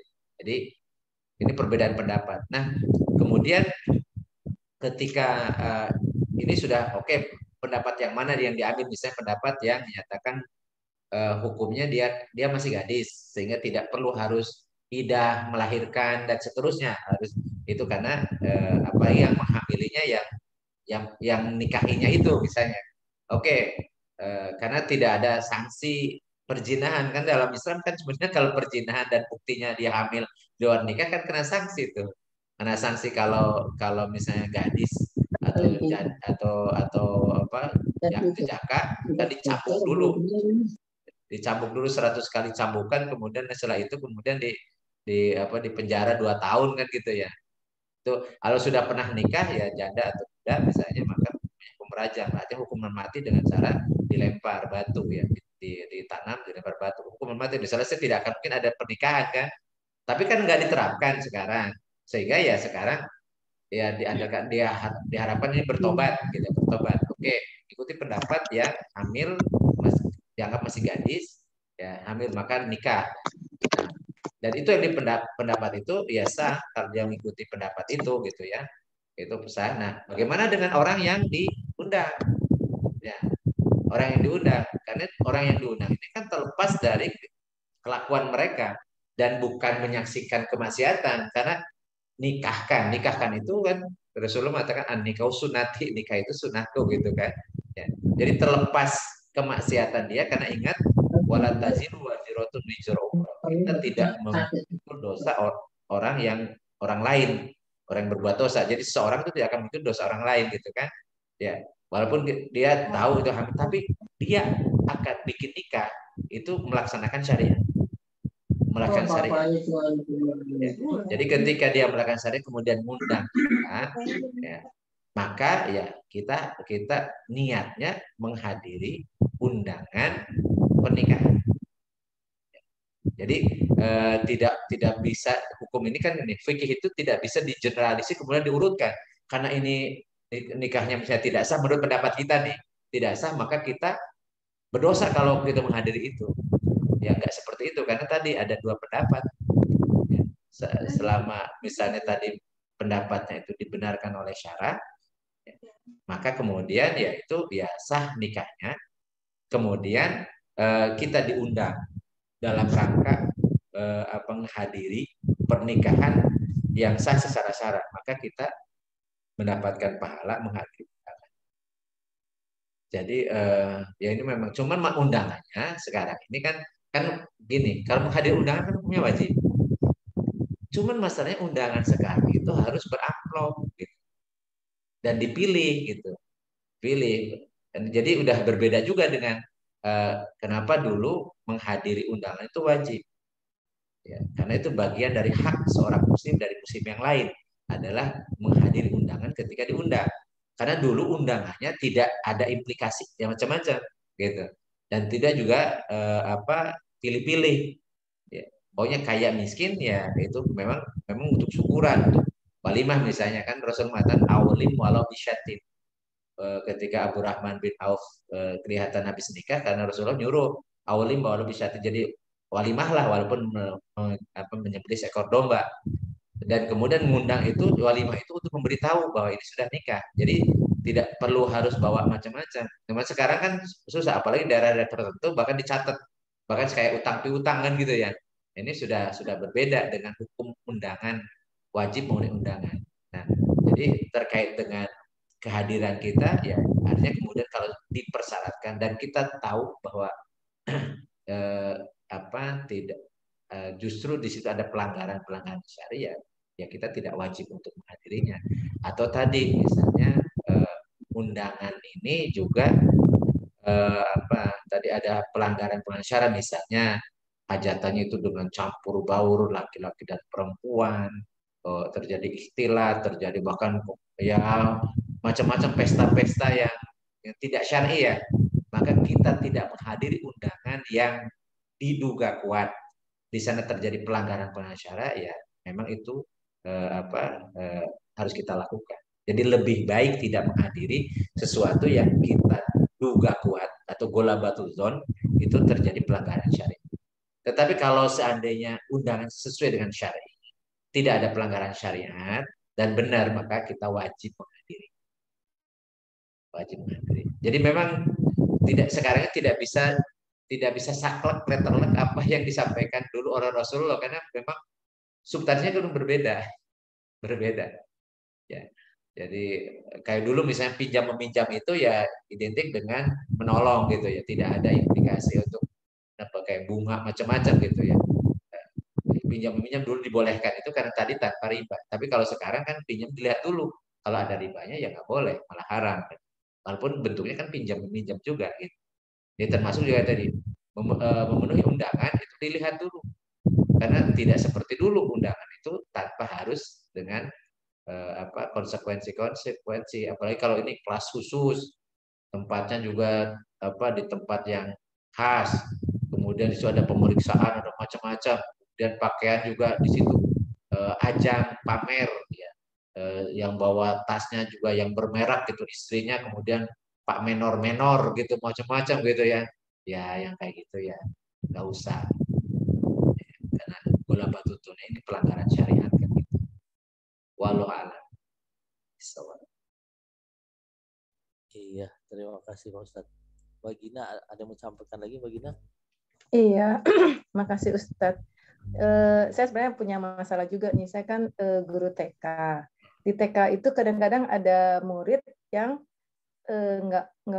yang ibunya nggak mau mencantumkan nama ayahnya gitu. Bisa macam-macam sih, bisa karena sudah pisah dan si ibu tidak mengakui ayahnya gitu. Itu dilema sih sebenarnya, karena kita jadi bingung menulis, karena di ijazah itu pasti ada tulisannya anak siapa gitu, biasanya nama bapak gitu. Pernah suatu ketika waktu itu ada jadi bapaknya ini orang Afrika dan nggak ada namanya, terus kita tulis anak dari Pak Ahmad gitu. Nah, terus ibunya marah-marah. Sedangkan kita kekeh harus ada bapaknya gitu. Itu gimana jadi Ustadz ya? Ya itulah. Jadi memang ketika hidup zaman sekarang itu serba susah. Contoh juga yang banyak dilakukannya kayak di kompleks saya itu. Seorang istri dinisbatkan kepada suaminya. Jadi bahkan yang dikenal nama suaminya. Padahal dalam Islam itu haram menasabkan kepada bukan nasabnya. Kan gitu. Jadi gaya barat itu, gaya orang barat itu seorang istri kemudian mencantumkan nama suami di belakangnya.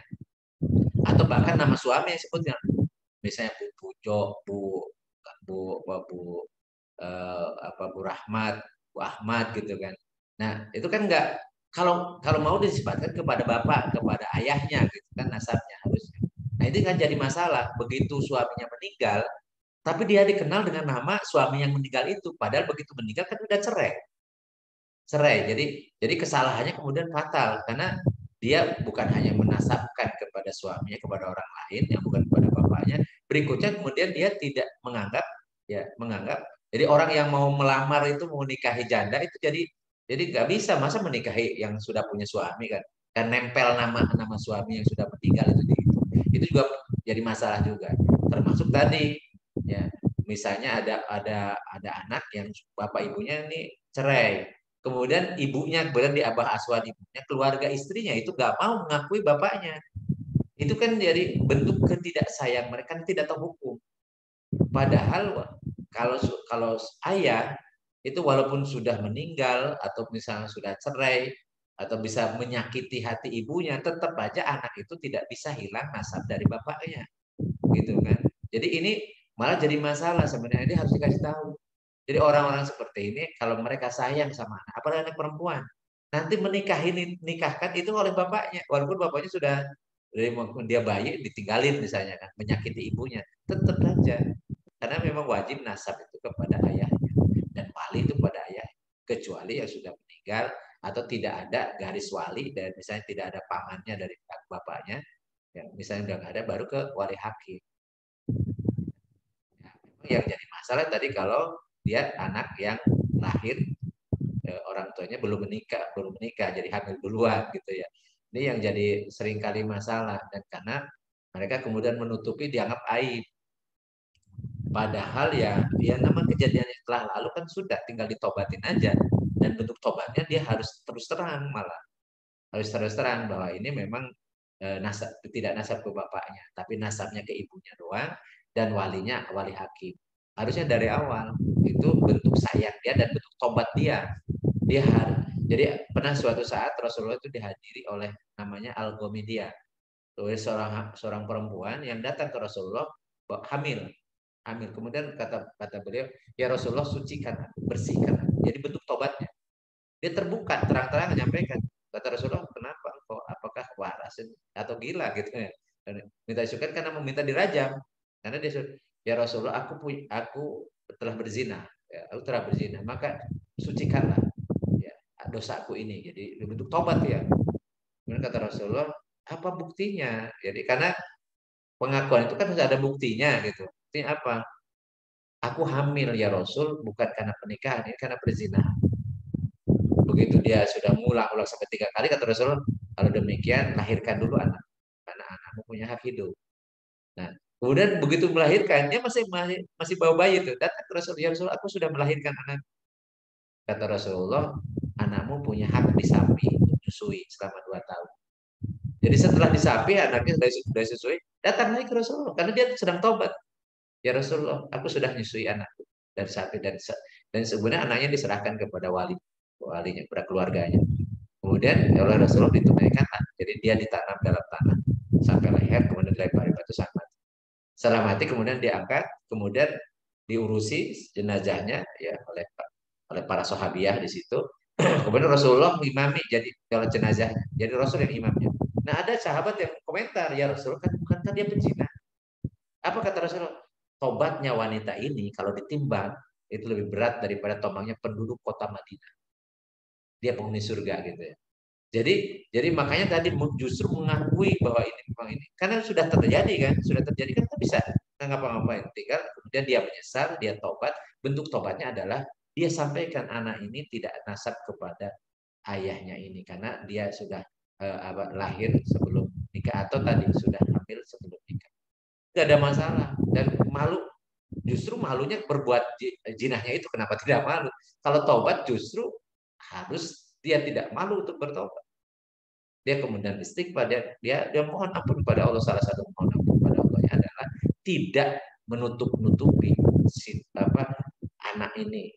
Jadi nasabnya kepada siapa? Misalnya kepada ibunya doang. Bapaknya ya memang tidak bisa nasab karena di luar nikah. Kemudian baliknya wali hakim disampaikan dari awal. Itu harusnya, cuman kan banyak sekarang ini yang tidak ngerti hukumnya. Akibatnya kemudian dia berdosa karena ketidakfahaman secara syariat.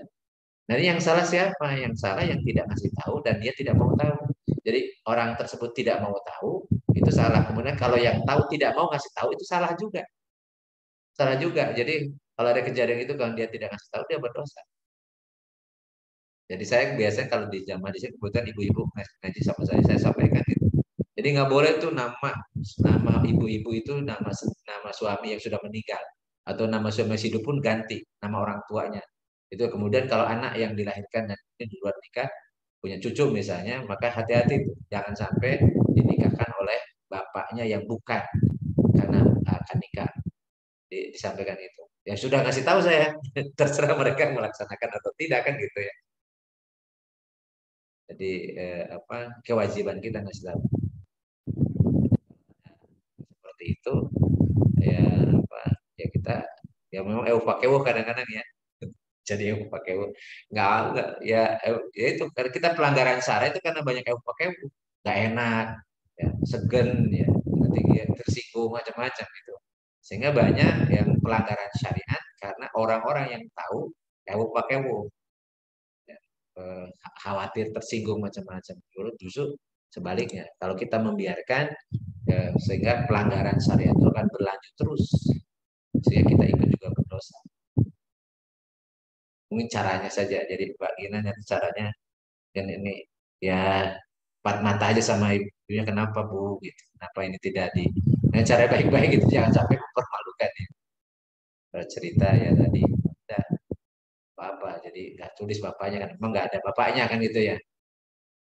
Nggak ada masalah.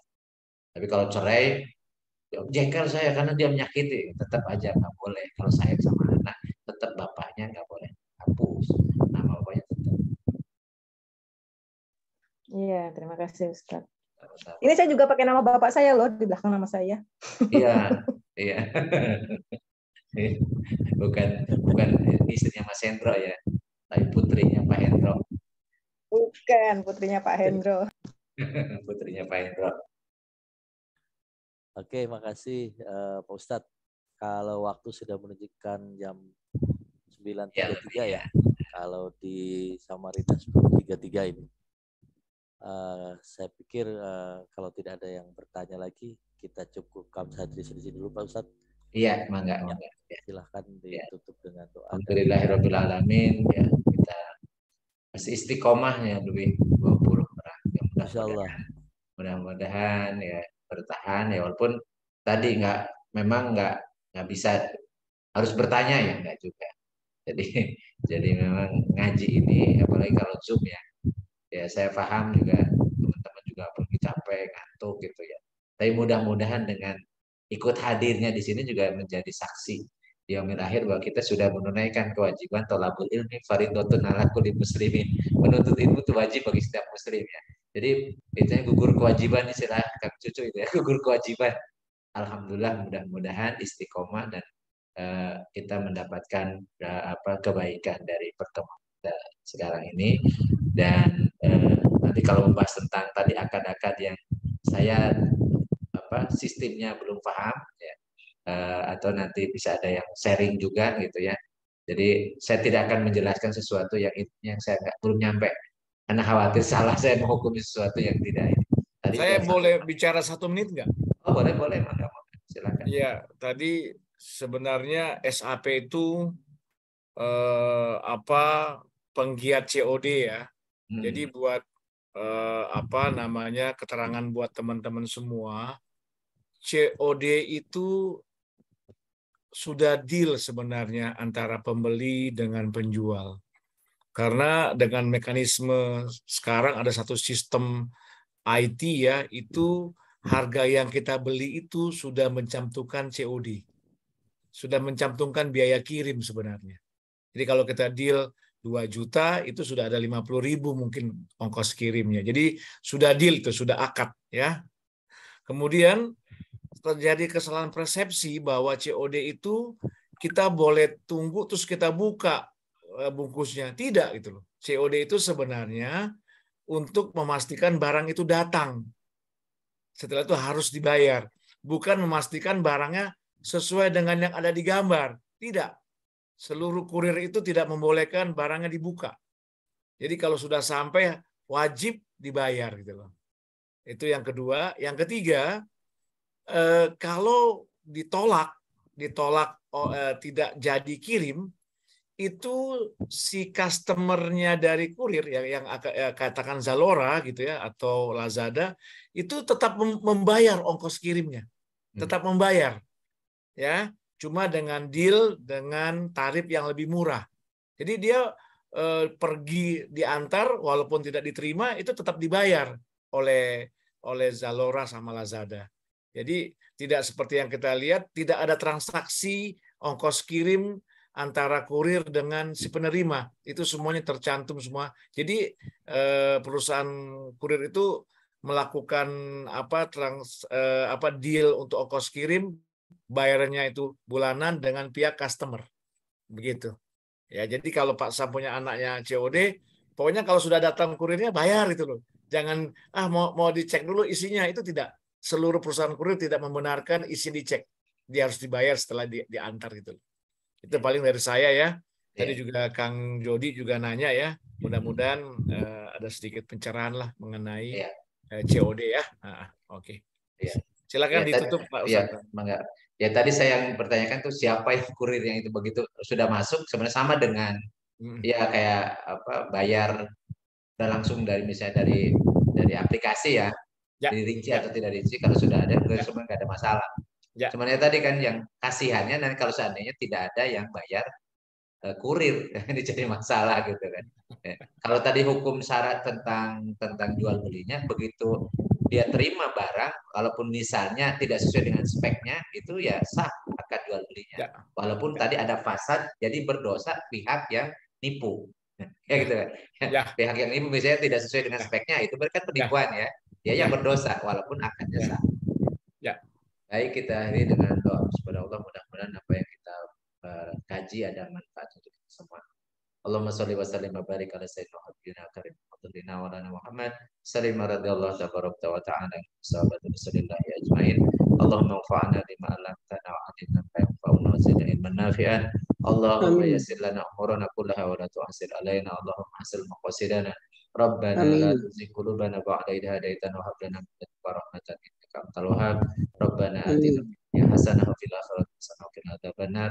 Wa sallallahu ala sayyidina Muhammadin wa ala alihi wa sahbihi wa sallim. Subhanakallahumma wa asyhadu an la ilaha illa anta astaghfiruka wa atubu ilaik. Subhana rabbika rabbil izzati amma yasifun. Wassalamun alal mursalin walhamdulillahi alamin. Assalamualaikum warahmatullahi wabarakatuh. Waalaikumsalam. Waalaikumsalam warahmatullahi wabarakatuh. Terima kasih Pak Ustadz. Waalaikumsalam warahmatullahi wabarakatuh. Kita tutup. Waalaikumsalam. Langsung di close ya. Nggih, monggo sugeng istirahat. Matur nuwun sanget. Sami-sami.